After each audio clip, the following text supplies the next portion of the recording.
interesting thing is, and this is kind of fascinating to me, because there's a big flip out going on in the hard right about the number of Indians in the that are in Trump world between Ramaswamy. It's going to be inevitable, Patel, right? You know. Yep.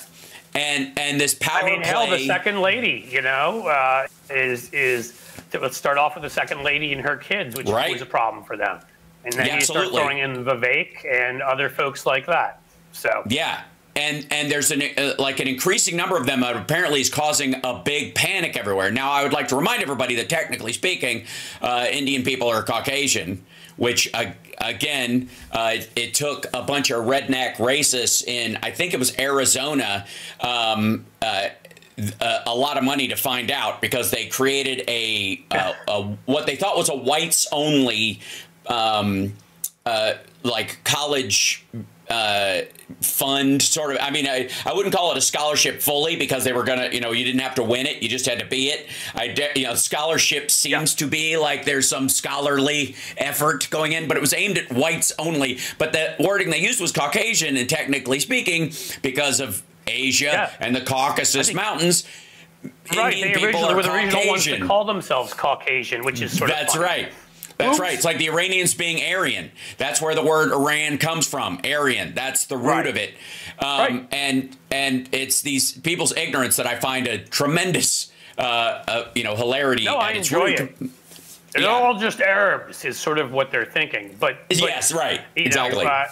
You know, that's the easy place to go. But yeah, and I think, now I could be wrong about this, but I think if I remember correctly, I think the Surgeon General too. Is that right? I think maybe Indian American. Yes, that's right. The nominee. Yep. So I mean, yeah, he's putting all sorts of people in there, like that, and which in a Democratic House, as we know, we wouldn't care. But on the right, they are flipping the F out. Right, because there's reality of who is, as you said, Caucasian, but they, you know, their reality doesn't much matter. White babies, white babies, white babies. That's all they want. That's all they care about. And let me be more specific.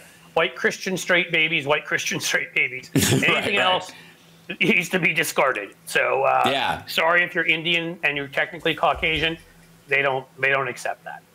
Yeah, it's interesting to me. Clearly, the writing has been on the wall in terms of the Chinese economy and the shifting reliance to India by America economically as our secondary outsource. The primary one being Mexico, the secondary one being India. Now with the first female Jewish president of Mexico being, you know, leaning more socialist, let's say, than other people, which is, again, a matter of degrees, but certainly more pro-labor.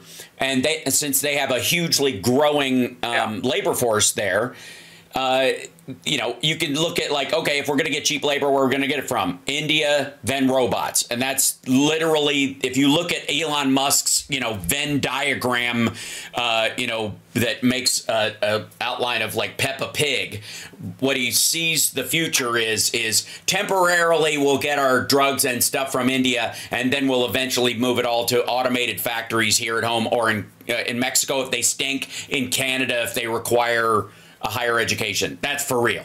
Like, you're either going to be in the Northeast or Washington. But not from Mars, you're saying?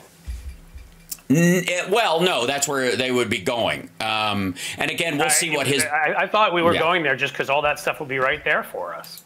At least, oh, yeah, absolutely. Breathable air. It all sounds so easy. Yeah, go terraform it for us, buddy. Let us know.